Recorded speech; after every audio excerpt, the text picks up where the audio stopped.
You think she loves you? No, she's curating you, trimming away everything that isn't hers, and the man you used to be is already gone. Let us begin with a grotesque and tender image. Imagine you are a rare and magnificent orchid, prized for your unique bloom, and she, your lover, is the master gardener.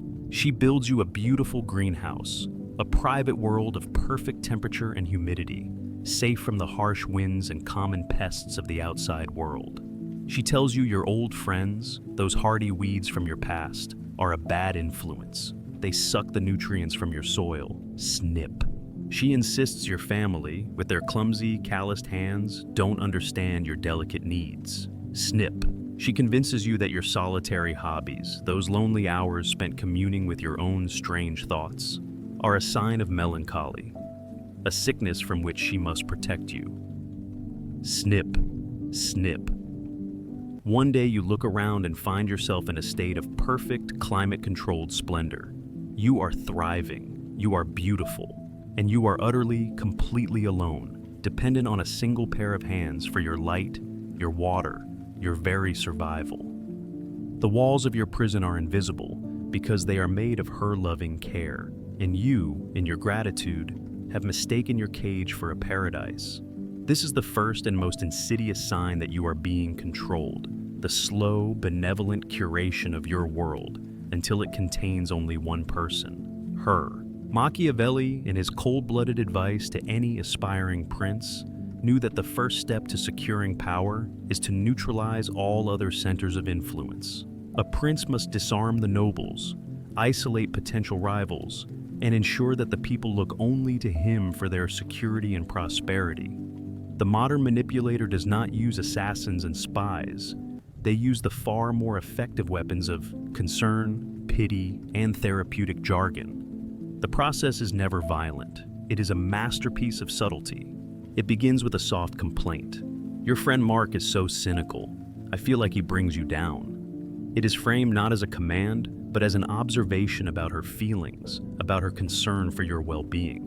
To defend Mark is to invalidate her feelings, to be unkind. So, you see Mark a little less. Then there's your brother. He's always so critical of you. I just want to protect you from that negativity. It sounds like an act of fierce loyalty. So, you dodge your brother's calls, your weekly poker game, your solitary fishing trip, your late-night work on your personal project. Each is gently pathologized. It's escapism. It's avoiding intimacy. It's a trauma response. Each of your lifelines to the outside world, each source of independent identity and perspective, is carefully and methodically severed, not with a sword, but with the surgical precision of a therapist's diagnosis. There is a chilling piece of folklore from the misty, claustrophobic forests of Bavaria about a creature known as the Seelenweber, the soul weaver. It was said to take the form of a perfect lover, someone who understood your every need. It would not devour your soul, it would redecorate its home. It would find the threads of your connection to others, the golden thread of a childhood friendship, the silver thread of a sibling rivalry, the rough hempen thread of a mentor, and it would gently, lovingly snip them one by one. It would then use these severed threads to weave a beautiful, soft, soundproof tapestry that it would hang over all the windows and doors of your heart, until the only voice you could hear was its own. You are living inside that tapestry. You have mistaken the muffled silence for peace. The modern psychological literature, in its dry and passionless way, has given this a name: coercive control. The data, gathered from studies over the last few years, is unequivocal. Isolation is the first and most critical stage in establishing psychological dominance. By eliminating outside perspectives, the controller creates a closed ideological loop, a private reality where their narrative is the only one available. You lose your reference points. You begin to doubt your own judgment. Is Mark really cynical? Is your brother really that critical? After a while, you can no longer tell. Her perception becomes your reality, the fleeting hope, the thin silver thread that the Seelenweber has not yet cut, is the feeling of loneliness you experience in a crowded room of two. It is that strange, inexplicable sadness that descends on you in the middle of a perfectly pleasant evening together. That is your soul remembering the sun. That is the orchid remembering the feel of the chaotic, unpredictable wind. It is the prisoner's memory of freedom, a feeling so faint you have dismissed it as a mood swing. It is not. It is a distress signal from the man you used to be. So I ask you, you in your beautiful, custom-built greenhouse, when was the last time you felt the rain on your face? When was the last time you spoke to someone who wasn't her and felt truly, completely understood without having to translate yourself first? Look around you, admire the perfect solitude, and then tell me, are you being cultivated or are you being contained?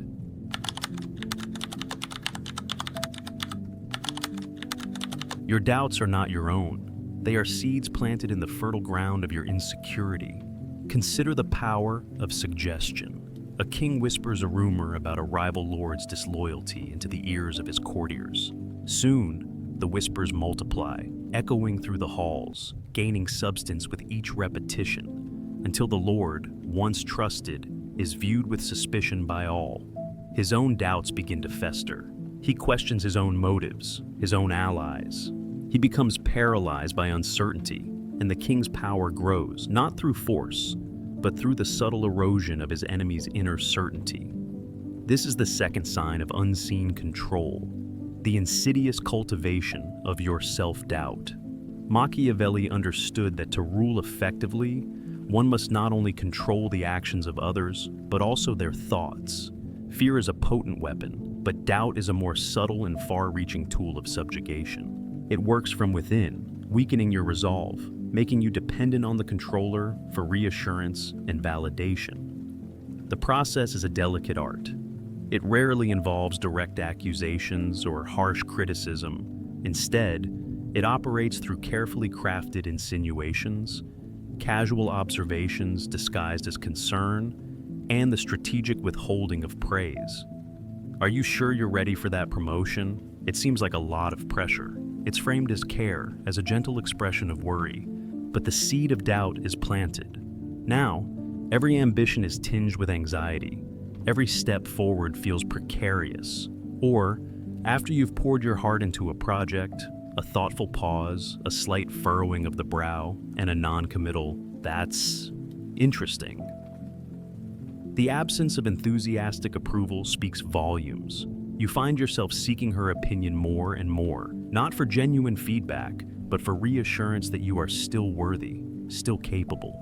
There is a haunting myth from the fog-choked islands of Scotland about the Baobab Sith, a malevolent spirit disguised as a beautiful woman. They were said to prey on unwary travelers, luring them with promises of affection.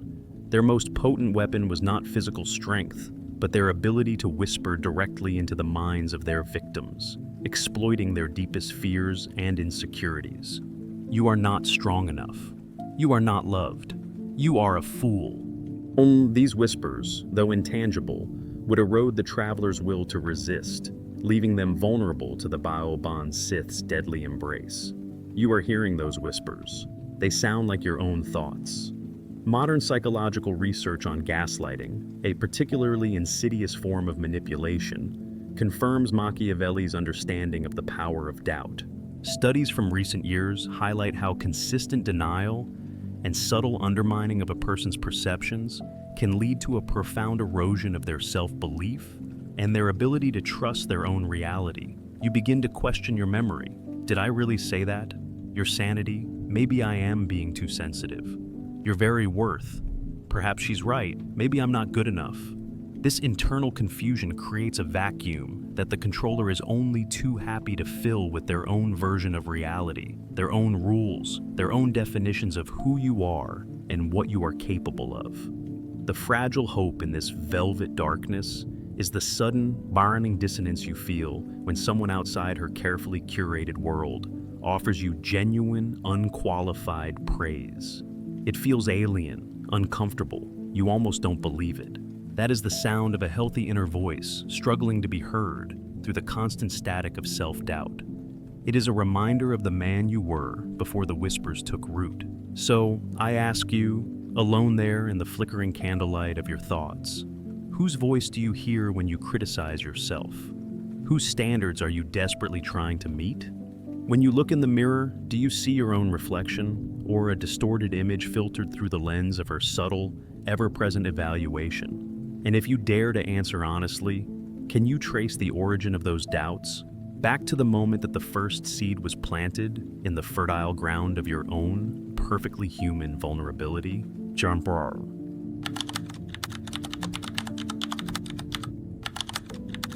Your past mistakes are not memories. They are assets in her portfolio, accruing interest in the currency of your guilt. I have seen this in the hushed confessions of ruined men, in the silent, haunted eyes of kings who have lost their thrones not in battle, but in the quiet of their own bedchambers. It is the third, and perhaps the most common sign of a masterful, unseen control, the weaponization of your own conscience. It begins with an act of grace. You make a mistake. You are selfish, you are careless, you are thoughtless, you are human, you confess, you apologize, you are racked with guilt. And she, in a gesture of magnificent, heartbreaking mercy, forgives you. You are flooded with relief, with gratitude. You feel a profound sense of debt to this benevolent, understanding soul who has absolved you of your sins. You believe this is a moment of deepening intimacy. You poor fool. You have just handed your enemy her most powerful and permanent weapon. You have mistaken the signing of a loan agreement for an act of love. From that moment on, a ledger is opened, a ghostly, invisible ledger where your transgression is recorded in indelible ink. Her forgiveness was not a pardon, it was the principal. And the interest is your future compliance. This debt is never spoken of when things are good. The ledger is kept hidden in a dusty vault, but it is always there. And it will be brought out, with a sigh of weary disappointment, at the precise moment you attempt to assert your own will. Do you want a night out with your friends, after she has had a bad day? The ledger appears. It's fine, she'll say, her voice a masterpiece of wounded grace. Go, have fun. I'll just be here. It's okay. After everything, I understand you need your space. The unspoken words hang in the air, heavier than any shout. Remember what I forgave you for. Is this how you repay me? Do you disagree with her on a fundamental issue? The ledger appears. I guess I just thought we were past all that, she'll murmur, looking away. Remember how you hurt me? And now you are hurting me again with your stubbornness. Every attempt at autonomy, every flicker of rebellion is met with a quiet, sorrowful reminder of your outstanding balance. You are kept in a state of perpetual moral defensiveness. You are always wrong, always apologizing, always trying to make it up to her for a crime that was supposedly pardoned months or years ago.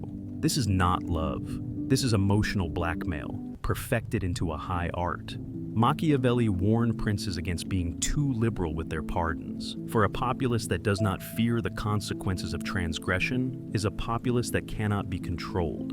A manipulator, however, knows the inverse is also true. A partner who lives in constant fear of their past transgressions is a partner who can be controlled forever. There is a dark fable whispered in the back alleys of old Prague about a golem, a creature of clay that was given life to protect the city. Its one flaw was that in moments of confusion, it could be destructive. After one such incident, its master, a wise but cunning rabbi, Samurai, did not destroy it. Instead, he etched a tiny, almost invisible mark onto the golem's forehead, a symbol of its transgression. He then forgave the creature.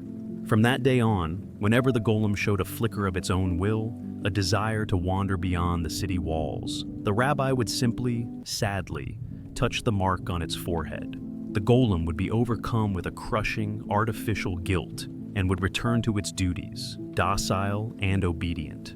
Its great strength was held in check, not by chains, but by the memory of a single, unforgiven sin. You are that golem, and she is touching the mark on your forehead. The modern therapeutic culture, with its emphasis on vulnerability and open communication, has, with the best of intentions, created a perfect breeding ground for this kind of manipulation. You are encouraged to share your feelings, to confess your insecurities, to be an open book. And you do not realize that you are simply providing an inventory of your weaknesses to an expert strategist. You are handing her the blueprint of your own psychological defenses. The only hope of escape, The only path to liberation from this debtor's prison of the soul is a radical and terrifying act.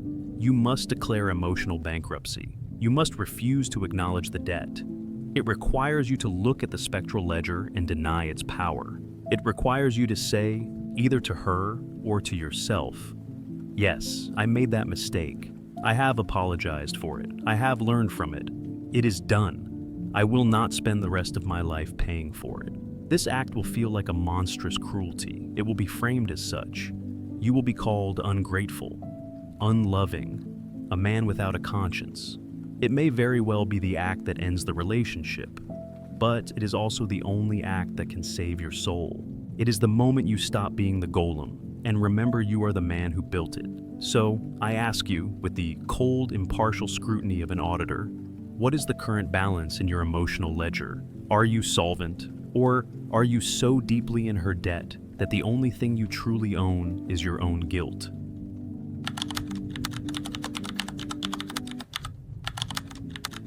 Your grandest dreams have not been forgotten. They have been carefully cataloged, miniaturized, and placed on a dusty shelf in the attic of your relationship.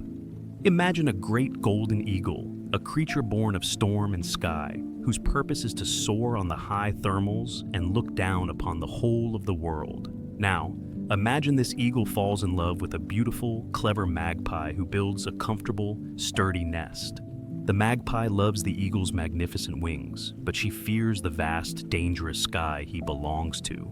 "The wind is so cruel up there," she coos, bringing him a shiny piece of glass.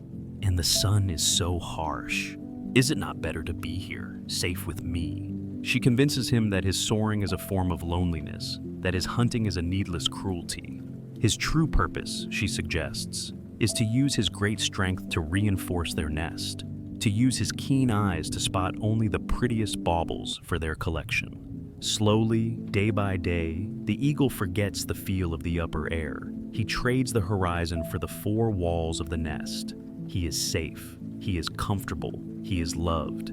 And his wings, once instruments of godlike freedom, are now just ornamental appendages, beautiful but useless. He has become the king of a kingdom that is 3 feet wide. This is the fourth and perhaps the most tragic sign of unseen control, the gentle systematic dismantling of your life's purpose. Every man is born with a mountain to climb, a great work to do, a private sacred mission. This mission is the source of his vital energy, his fire. It is the thing that exists outside of her, independent of her. And for that very reason, it is the greatest threat to a controller's total dominion. A manipulator will never attack your mission directly. That would be too crude, too obvious. She will not say, "Give up your dream." Instead, she will perform a masterpiece of psychological jujitsu. She will reframe your ambition as a character flaw. Your late nights spent working on your business? That's not discipline. That's workaholism, a way of avoiding emotional intimacy. Your risky artistic venture? That's not courage. It's financial irresponsibility, a threat to our future. So your deep, obsessive need to master a skill? That's not passion. It's a childish fixation, a sign you are not ready for a mature, adult relationship. The language is always therapeutic. It is always cloaked in the unimpeachable righteousness of our well-being. Your great world-conquering quest is slowly, skillfully demoted into a hobby. It is something you can do on a Sunday afternoon, after the chores are done. The ship you were building to cross the ocean is turned into a charming model you can keep on the mantelpiece. It is tamed. It is domesticated. It is rendered harmless. Machiavelli taught that a wise prince must eliminate any force within his state that commands a greater loyalty than the state itself. If a general is more beloved by the army than the prince, that general is a threat and must be dealt with. Your life's purpose is that rival general. It commands your loyalty, it consumes your energy, it is the object of your deepest love affair. A controller cannot abide such a rival. She must ensure that she is the sun around which your entire world revolves. Your mission must be demoted from a sun to a dim, distant star, a quaint twinkle you can point to now and then with a sense of wistful nostalgia. There is a strange, sad legend from the Incan Empire about a high priest who could hear the voice of the sun god, Inti. His prophecies guided the empire, but the empress was a jealous woman. She did not want the empire to listen to Inti, she wanted it to listen to her.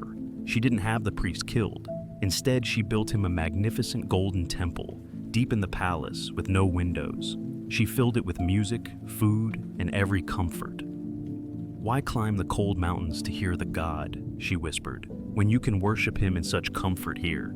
The priest, seduced by the ease, agreed. But in the windowless temple, he could no longer see the sun. Its voice grew fainter and fainter until one day it fell silent. The priest was still the high priest. He still wore the robes, but he was a hollow man, a prophet with nothing to say, his entire world now confined to the golden, sunless room the empress had built for him. You are in that temple. You are surrounded by the comforts of the relationship, by the undeniable logic of domestic stability. But can you still hear the voice of your own sun god? The faint, almost imperceptible hope in this gilded cage is the sudden, sharp pang of a forgotten longing. It is the moment you see another man's ship sailing for the horizon, and you feel a bitter ache in your own soul. It is the moment you dust off your old blueprints, and for a split second, you remember the smell of sawdust and the promise of the open sea. That ache is your true self, the mountain spirit, the eagle screaming from beneath the soft, suffocating layers of a comfortable life. It is reminding you that you were born to be a king, not the well-kept consort of a queen. So I ask you this, as you sit in the beautiful, safe, and perfectly arranged nest you have built together, what great, wild, and dangerous sky have you forgotten the shape of? What ocean do you no longer dream about? And whose voice convinced you that this comfortable cage was a better home than the boundless freedom you were born for?